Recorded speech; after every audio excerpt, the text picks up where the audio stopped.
It's part 3 of Lyme week. We're going to talk about reactivation and Herxing. Hey, I'm Dr. Patty Barch. I'm a traditional naturopath, founder and owner of Naturally Unbridled Wellness and naturallyunbridled.com, where we focus on wellness solutions, not disease management.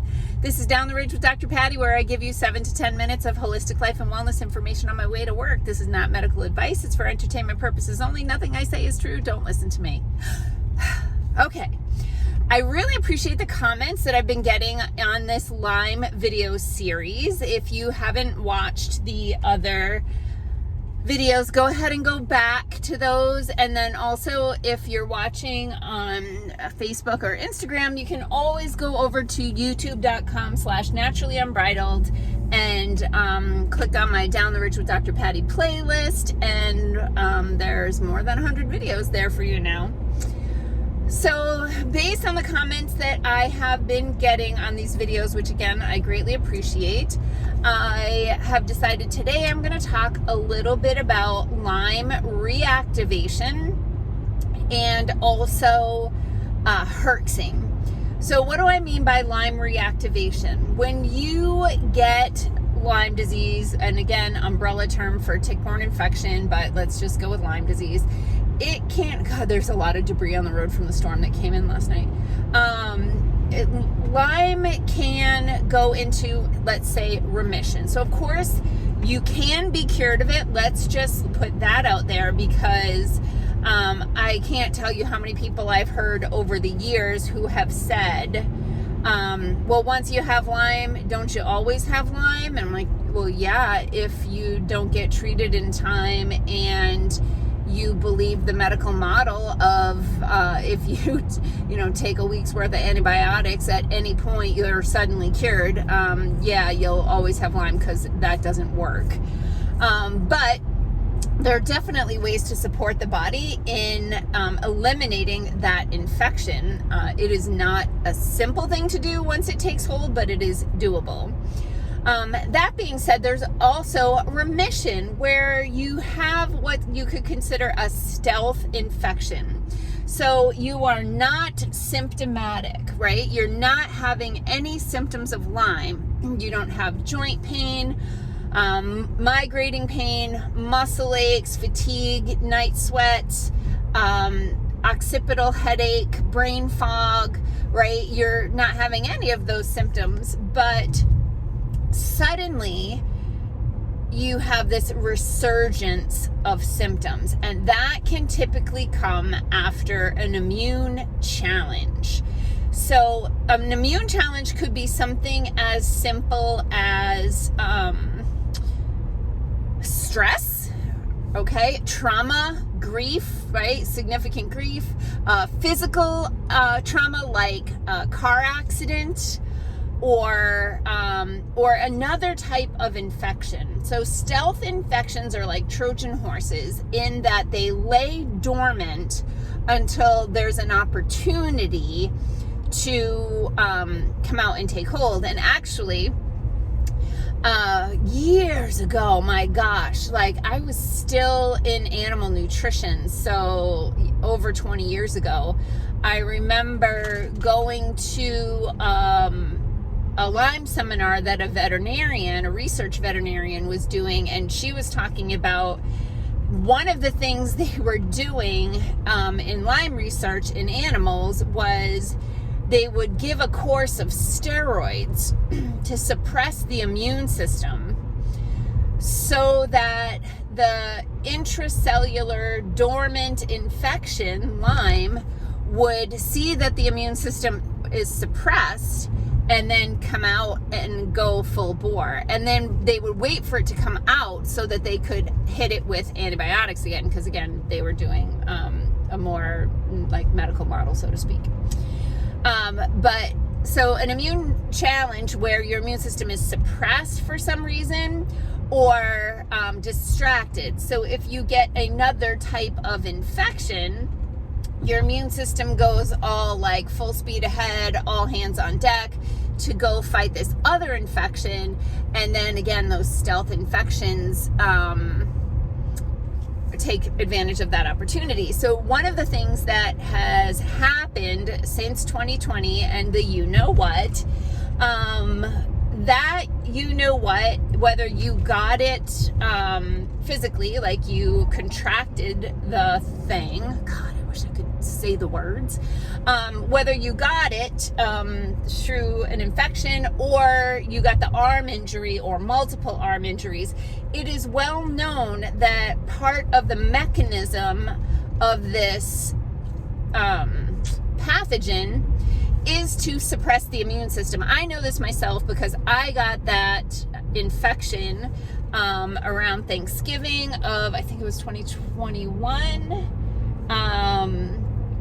And then that was Thanksgiving. And then in January, I got another like sickness, like a cold or whatever. And I was like, wait, what?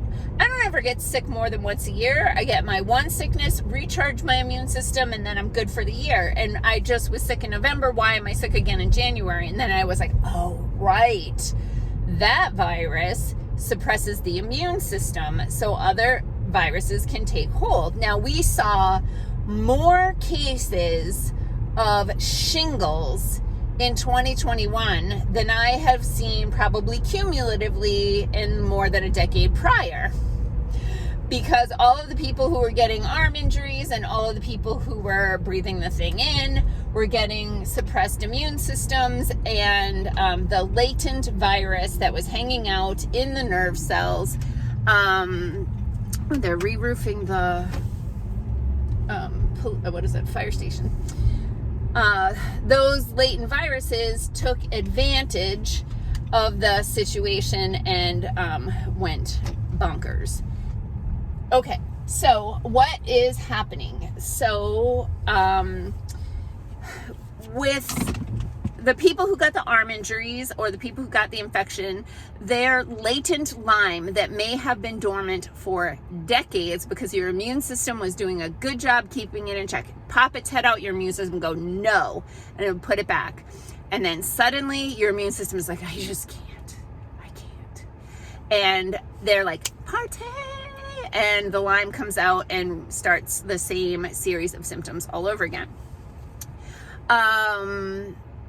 The other thing that's happening is you're hearing about long, the word we can't say, right? Long, the word we can't say. Now that is another umbrella term for a collection of symptoms that can be due to one thing or another. So I think that a lot of what's happening there is the long word you can't say is actually sustained effects of the arm injury, right? That's another video.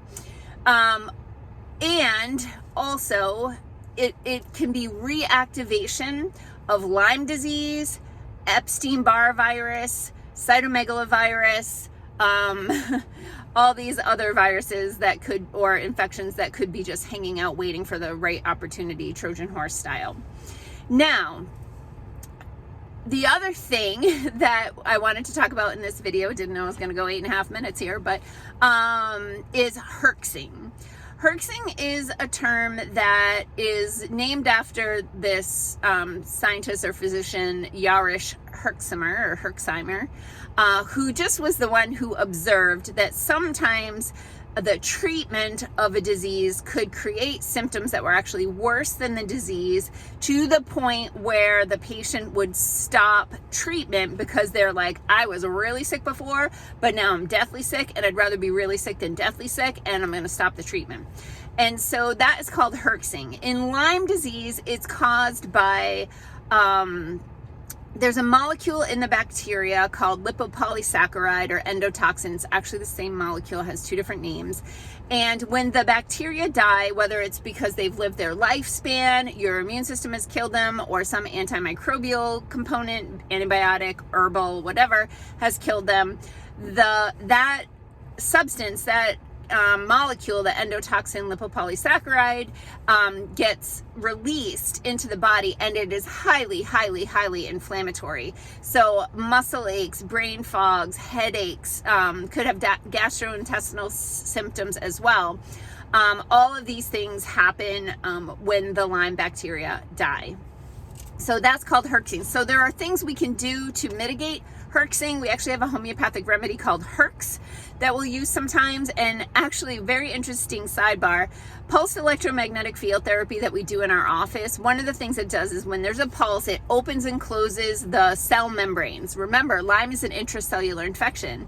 So as we open and close the cell membranes with the pulse, we can bounce the bacteria out of the cell where it's subject to exposure to the immune system and to any antimicrobial component that we might have on board. And so then what happens is, and we can almost use it as a criteria to go, oh boy, we better look at this person for Lyme, is if someone comes in and they do PEMF and they feel crappy afterwards, which is not normal. Most people feel amazing afterwards. If they feel crappy afterwards, we start asking all the Lyme questions. I would say 8 out of 10 times, those people end up like failing the Lyme assessment. The other 2 out of 10 times is typically someone who's been on a lot of pharmaceuticals or a really crappy diet for a really long time, and they're just uber toxic.